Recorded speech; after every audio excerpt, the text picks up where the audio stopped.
श्री महाप्रज्ञ गुरवे नमः।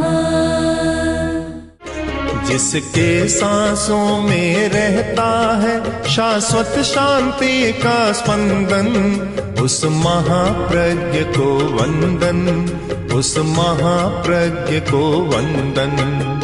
सत्य अहिंसा अनेकांत को अर्पित जिसका तन मन, उस महाप्रज्ञ को वंदन, उस महाप्रज्ञ को वंदन।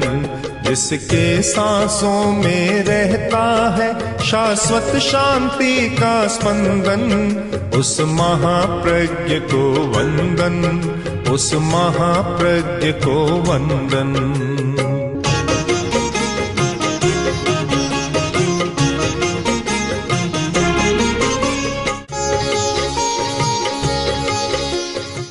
एक गांव में ऐसा प्रसंग बना कि पड़ोसी 5-10 परिवारों में जुड़वा बच्चों का जन्म। तब एक प्रश्न पैदा हो गया कि आजकल ये जुड़वा बच्चे क्यों जन्म लेते हैं। तब एक समझदार आदमी ने कहा कि आज की दुनिया में भय बहुत, आतंक बहुत, डर ही डर है, इसलिए अकेला बच्चा आने से भी डरता है, एक में 2 मिलकर आते हैं। तो 1 और 2 उपनिषद में तो ये कहा गया द्वितीयाद वै भयम। व्यवहार में तो ये कहा जाता है कि अकेले को डर लगता है, और उपनिषद का ये सूत्र है द्वितीयाद वै भयम। जहाँ दूसरा है वहाँ डर होता है, अकेले में कोई डर नहीं होता। तो ये 1 और 2, इन 2 शब्दों के आधार पर बहुत मीमांसा विचारणा हुई है। एक अकेला व्यक्ति है, एक का अर्थ व्यक्ति, और 2 या अनेक का अर्थ होता है समूह, समाज, समुदाय। अब दोनों में संघर्ष भी है, दोनों सापेक्ष भी है, एक दूसरे के बिना काम नहीं चलता।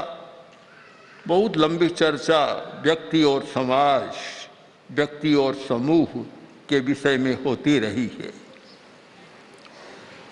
हम व्यक्ति को सब कुछ मानकर समाज को गौण नहीं कर सकते, और समाज को सब कुछ मानकर व्यक्ति को भी गौण नहीं कर सकते। दोनों की सापेक्षता ही एक समीचीन सिद्धांत बनता है कि व्यक्ति की अपनी वैयक्तिक विशेषताएं हैं, उनको सामुदायिक नहीं कहा जा सकता। जैसे ज्ञान व्यक्ति की अपनी विशेषता है, यह सामाजिक नहीं हो सकता। संवेदन व्यक्ति की विशेषता है, संवेदना सामुदायिक नहीं होती। किसी के पैर में चोट लग गई, हाथ में चोट लग गई, और कुछ शरीर में चोट लगी, तो दूसरा सहानुभूति प्रकट कर सकता है, पर वेदना को नहीं बता सकता, बांट नहीं सकते, क्योंकि वह संवेदन अपना होता है, उसका विनिमय नहीं होता। सहानुभूति तो होती है। एक विद्यार्थी ने डॉक्टर से कहा कि डॉक्टर साहब, पट्टा दाएं हाथ के मत बांधिए। डॉक्टर ने कहा चोट इसी में लगी है, तब कैसे नहीं बांधूंगा, क्या नहीं बाएं हाथ पर बांध दीजिए। डॉक्टर ने कहा मूर्खता की बात करते हो, चोट लगी है दाएं हाथ पर, पट्टा बंधाना चाहते हो बाएं हाथ पर। बोला नहीं डॉक्टर साहब, मैं ठीक कहता हूँ, मगर इस पर पट्टा बांधेंगे तो मुझे बहुत कष्ट सहना पड़ेगा। क्यों? कि जब मैं स्कूल में जाऊँगा तो मेरे साथी मिलेंगे तो हाथ को झकझोर कर पूछेंगे तुम्हारे क्या हुआ, तो हाथ में बहुत पीड़ा हो जाएगी। इस हाथ को हिलाएंगे, पट्टा बांध दो तो मुझे कोई कष्ट नहीं होगा। तो सहानुभूति होती है, संवेदना और सहानुभूति। अब किसी बीमार को कोई कष्ट है, दूसरे सहानुभूति प्रकट कर सकते हैं, पर वेदना का विभाग नहीं कर सकते। अनाथी मुनि का प्रसंग है कि आंख में बहुत भारी वेदना हो गई, और इतना बड़ा धनी परिवार था, सब कुछ किया, आखिर वेदना का कोई हिस्सा नहीं ले सका। अनाथी ने स्वयं कहा कि सब कुछ था पर मेरी वेदना को कोई भी ले नहीं सका। तो ये नितांत वैयक्तिकता है। ज्ञान वैयक्तिक, संवेदना वैयक्तिक, अनुभव वैयक्तिक, और भी कुछ बातें वैयक्तिक होती हैं, किंतु पदार्थ वैयक्तिक नहीं होता, वस्तु वैयक्तिक नहीं होती। इसीलिए समाज शास्त्र का एक सूत्र भी है कि संपत्ति सारी समाज की होती है। हमारे धर्म संघ का भी सूत्र है कि जो कुछ है वह सब संघ का होता है, व्यक्ति का नहीं होता। वास्तविक सूत्र है एकदम। पदार्थ पर किसी का एकाधिकार नहीं हो सकता, ज्ञान पर हो सकता है। एक व्यक्ति इतना बड़ा ज्ञानी है, दूसरा उसका भाई है वह बिल्कुल अल्पज्ञ, ये तो हो सकता है। पर जहाँ धन है तो हिस्सा होगा, तो दोनों भाइयों का आधा आधा होगा, 50-50% होगा। वहाँ यह नहीं हो सकता। यह बहुत बड़ा विद्वान है, इसको तो 90%, और अनपढ़ है, कमजोर है, उसको 10%। यह हो नहीं सकता। अगर होता है तो अन्याय होता है। तो हम दोनों बातों में स्पष्ट रहे कि कुछ वैयक्तिक विशेषताएं और कुछ सामूहिक वस्तुएं, सामूहिक।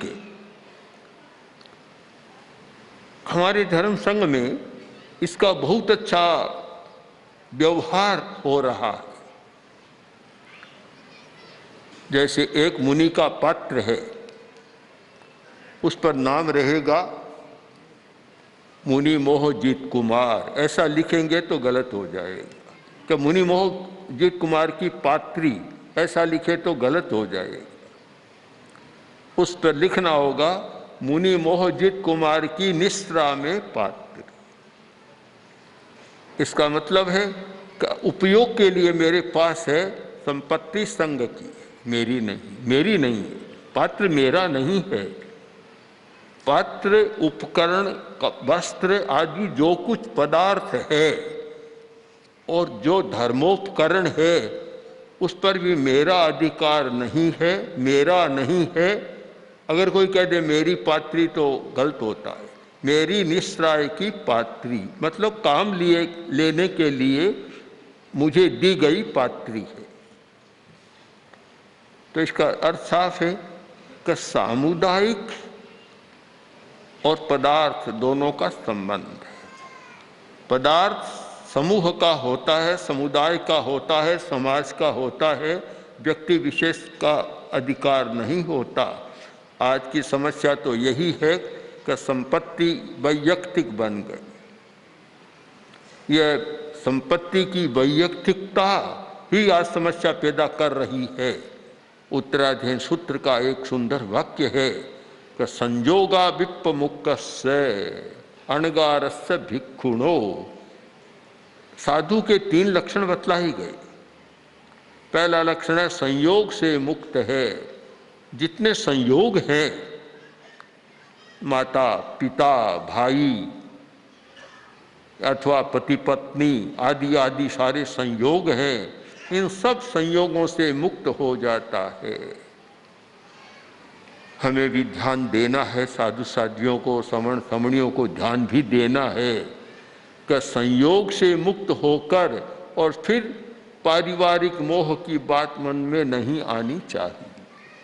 जब संयोग से मुक्त हो गए तो बस फिर संबंध तो उतना ही जितना एक साधु के नाते एक किसी गृहस्थ के साथ होता है। संयोग की बात बीच में नहीं आनी चाहिए और लगाव नहीं होना चाहिए। लगाव हो तो धार्मिक, धर्म का सहयोग दिया जा सकता है, और लगाव नहीं, उनके साथ वैसा संबंध नहीं कि जिससे अपनी साधुता में कोई स्खलना आ जाए। बहुत सारे साधु भी बन जाते हैं, घर को छोड़ देते हैं और फिर धन को इकट्ठा करते हैं और परिवार वालों का भरण पोषण भी करते हैं। यह फिर जनता के साथ अन्याय होता है। हमारी मर्यादा तो यह है कि गृहस्थ से जो ले, आवश्यकता हो तो रखें, आवश्यकता न हो तो वापस उसी को दें, किसी दूसरे को न दें। अगर दूसरे को दिया जाता है तो वह चोरी हो जाती है। चोरी है कि पराई वस्तु ली और फिर दूसरे को दे दिया, इसका मतलब चोरी है, साफ चोरी हो जाती है। और चौर्य महाव्रत का खंडन भी होता है। अप्रामाणिकता होती है, अनैतिकता होती है। अप्रामाणिकता है, प्रामाणिकता यह है कि जिससे जो चीज़ प्राप्त की और उसने संयमी समझकर दी तो उसका उपयोग हो तो करे, अगर लगे कि उपयोग नहीं है तो फिर उसी को दे वापस। अथवा वह कोई नाम बता दे कि अगर आपके काम न आए तो अमुक व्यक्ति को दे सकते हैं, तो उसको दें। किंतु अनुमति के बिना अगर ऐसा होता है तो वह चोरी है। तो सामुदायिक जीवन की कुछ मर्यादाएं हैं, उनको समझना बहुत जरूरी है कि समुदाय, समूह में जो नियम अलग होते हैं, व्यवस्थाएं अलग होती है और व्यक्तिगत जीवन की व्यवस्थाएं सारी अलग होती है। तो हम सामुदायिकता की नियमावली को भी पढ़ें, समझें कि सामुदायिकता में क्या क्या करनी होता है। कठिन बहुत है सामुदायिक चेतना का जागरण, क्योंकि मूल प्रकृति है व्यक्तिवाद। अपना सुख, अपनी सुविधा, अपना भोग, अपना धन, अपना मकान, ये सारा संयोग होता है।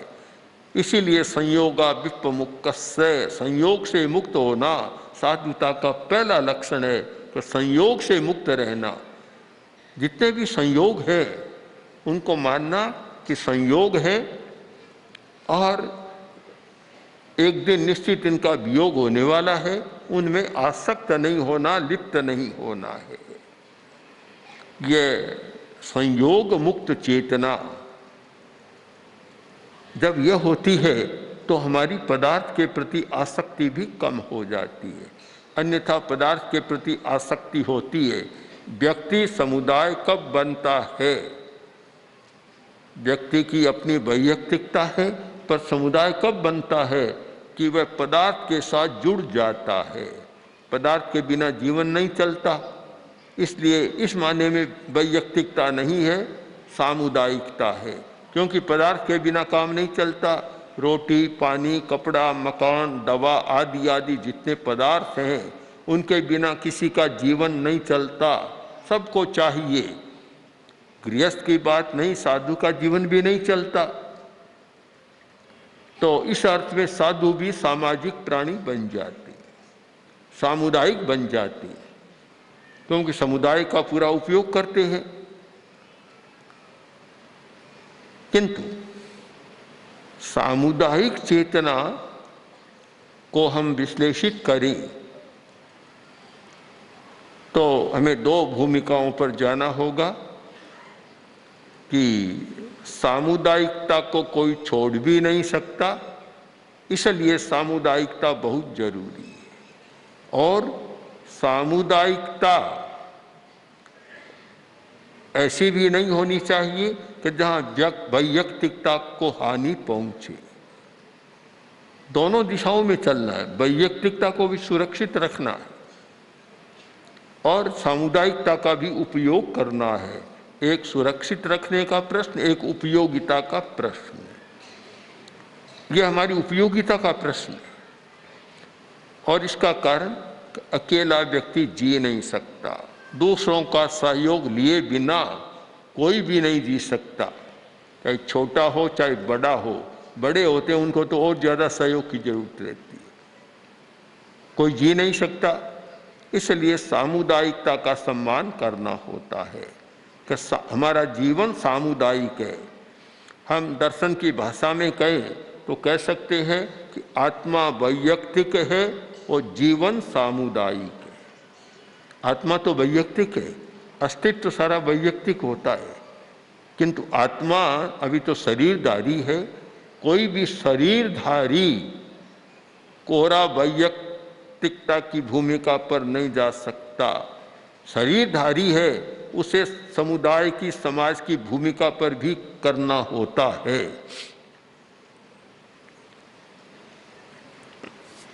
अगर कोरी आत्मा की बात होती, न तो किसी को प्रवचन देने की जरूरत और न किसी को प्रवचन सुनने की जरूरत, सब बस अपने अपने में है। किंतु सामुदायिकता है, जो व्यक्ति जानता है वह दूसरे को बताता है। शिक्षा चलती है, प्रयोग चलता है, पढ़ाई चलती है, व्यवसाय चलता है, एक दूसरे का सेवा सहयोग का भाव चलता है, ये सारे चलते हैं। ये सारे सामाजिक तत्व हैं, यानी सामुदायिक, ये वैयक्तिक नहीं है। तो हमें सामुदायिकता की भूमिका को पूरा समझना है कि जहाँ सहानुभूति, सेवा, सहयोग, सापेक्षता के बिना जीवन नहीं चलता। इसलिए हमें सामुदायिकता का विकास करना है, सामुदायिक चेतना का विकास करना है। जो व्यक्ति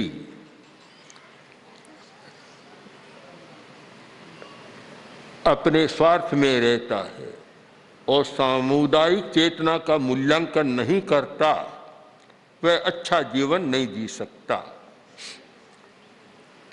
एक व्यक्ति कहता मैं तो साधना करता हूँ और मैं अपने आप में रहूँगा और मुझे किसी दूसरे की अपेक्षा नहीं है, साधना भी नहीं चलेगी। दूसरे का सहयोग लेना पड़ेगा, जीवन में लेना आवश्यक है। मैं तो यहाँ तक मानता हूँ कि कोई व्यक्ति हिमालय की गुफा में जाकर बैठ जाए, वह भी दूसरे का सहयोग लेता है, हवा का सहयोग लेता है, ऑक्सीजन लेता है, नदी का पानी लेता है, झरने का पानी लेता है, हवा लेता है, पानी लेता है, और खाने को वहाँ से चाहे पेड़ पौधे खाए के फल खाए, कुछ भी खाए, वनस्पति जगत का सहारा लेता है। सहारे के बिना शरीर नहीं चल सकता। हम साफ समझ लें कि आत्मा को किसी के सहारे की जरूरत नहीं, क्योंकि वास्तव में वह अकेली है, उसे किसी की जरूरत नहीं है। और शरीर सहारे के बिना चल नहीं सकता, क्योंकि शरीर स्वयं पदार्थ है, पदार्थ पदार्थ के बिना नहीं चल सकता। तो हमें स्पष्ट होना चाहिए कि कोई भी शरीरधारी दूसरे का सहयोग लिए बिना जीवन जी नहीं सकता। इसलिए सामुदायिक चेतना का जागरण जरूरी है। यदि सामुदायिक चेतना नहीं है तो फिर वे अवांछनीय व्यक्ति बन जाता है। शरीरधारी तो है और उसमें सामुदायिक चेतना नहीं है तो वह अवांछनीय व्यक्ति बनेगा। कोई भी उसको पास में रखना नहीं चाहेगा, किसी काम का नहीं है, निकम्मा है, हम क्यों पास में रखें। हमें तो वह चाहिए जो हमारा सहयोग कर सके। सहयोग एक इतना बढ़िया शब्द है कि योग सहयोग, एक साथ जुड़ाव है। तुम मेरा काम करो, मैं तुम्हारा काम करूंगा, यह सहयोग है, दोनों का एक साथ मिला हुआ योग है, अकेले का नहीं है। ये सामुदायिक चेतना का बड़ा सूत्र है, सहयोग। परस्पर में एक दूसरे का सहयोग रहे। और जब यह सहयोग मिलता है तो जीवन अच्छा चलता है। मैं अकेला रह गया, ये बात सुनने को मिलती है, मैं अकेला रह गया। यह सच्चाई है कि सामुदायिक जीवन में अकेला होना समस्या है और साधना के क्षेत्र में अध्यात्म की भूमिका में अकेला होना सर्वोत्तम बात है। कोई पूछे अकेला होना अच्छा या नहीं, तो आप स्पष्ट रहें कि समाज की भूमिका में अकेला होना अच्छा नहीं है और साधना के क्षेत्र में अकेला होना अच्छा है। पर वह साधना के क्षेत्र की बात समुदाय के क्षेत्र में न लाएं। कोई बीमार है, पड़ा है, कभी सेवा करो कि कौन किसका सगा है, आत्मा अकेली आती अकेली जाती है, मैं किस किस का करूँगा, यह दुरुपयोग हो गया। यह साधना की क्षेत्र की जो मान्यता है, व्यक्तिवादी मान्यता, उसका दुरुपयोग हो गया। आचार्य तुलसी ने बहुत वर्ष पहले जब बम्बई चतुर्मास कर रहे थे तब कहा था कि जहाँ व्यक्तिवाद है वहाँ तो समाजवाद का उपयोग हो रहा है, जहाँ समाजवाद है वहाँ व्यक्तिवाद का उपयोग हो रहा है। जहाँ अनैतिकता है, भ्रष्टाचार है। बस वैयक्तिक बात है। कोई कहे कि तुम अनैतिक व्यवहार करते हो, कि मैं क्या करता हूँ, सब लोग करते हैं। यह समूहवाद का दुरुपयोग हो गया कि सभी करते हैं, मैं अकेला थोड़ा ही करता हूँ। तो यह एक दुरुपयोग होता है और यह अपने स्वार्थ के कारण होता है। सामुदायिक चेतना का पहला एक व्यवहार होगा, उपयोग होगा कि स्वार्थ चेतना का सीमाकरण। यह पहला सूत्र होगा कि स्वार्थ चेतना का सीमाकरण। स्वार्थ को आदमी छोड़ तो नहीं सकता, क्योंकि स्वार्थ इतनी बड़ी प्रेरणा है कि कोई भी आदमी स्वार्थ को नहीं छोड़ सकता। कोई कहे ना कि मेरे मन में कोई स्वार्थ नहीं है, तो मानना ये झूठ बोल रहा है। ये तो हो ही नहीं सकता कि स्वार्थ तो एक स्वतः आंतरिक प्रेरणा है। वो स्वार्थ कोई बुरी बात नहीं है, अपना स्वार्थ अच्छी बात है, पर स्वार्थ का सीमाकरण हो। और सीमाकरण यह है कि अपने स्वार्थ की पूर्ति के लिए दूसरे को हानि न पहुंचाए, दूसरे को चोट न करे, दूसरे के कार्य में बाधा न डाले, तो स्वार्थ कोई बुरी बात नहीं। जहाँ स्वार्थ की सीमाकरण, इसलिए हम कह रहे हैं ना, स्वार्थ का सीमाकरण, असीम नहीं, स्वार्थ का सीमाकरण हो, यह सामुदायिक चेतना का बहुत आवश्यक सूत्र है। जहाँ सीमाकरण न हो कि खुद तो अपना स्वार्थ पूरा करना चाहिए, दूसरों की अपेक्षा रखे। बात बहुत बार मैं कहता हूँ, बहुत जानी हुई बात है कि वे 4 मित्र मिले थे कि आज पिकनिक के लिए जाना है, पिकनिक करना है। तो बोले क्या करोगे, आज तो खीर बनाएंगे। तो एक बोला कि दूध मैं ले आऊँगा, तुम लाओ, क्या लाओगे, कि मैं चावल ले आऊँगा। तीसरी से पूछा तुम क्या लाओगे, कि मैं चीनी ले आऊँगा। चौथी से पूछा तुम क्या लाओगे, कि मैं मेरे भाई भतीजों को खाने के लिए ले आऊँगा। यह स्वार्थ की सीमा का अतिक्रमण है, अतिरेक स्वार्थ है। यह है तब सामुदायिक चेतना जागृत नहीं हो सकती। सामुदायिक चेतना के लिए जरूरी है पहली शर्त कि स्वार्थ का सीमाकरण। बस ये इतनी बात समझ में आ जाए तो फिर अगले सूत्रों के बारे में और भी चर्चा की जा सकती है। ओम आर्य। ओम श्री महाप्रज्ञ गुरवे नमः। गुरवे नमः, गुरवे नमः। ओम श्री महाप्रज्ञ गुरवे नमः। गुरवे नमः, गुरवे नमः। ओम श्री महाप्रज्ञ गुरवे नमः। गुरवे नमः। ओम श्री महाप्रज्ञ गुरवे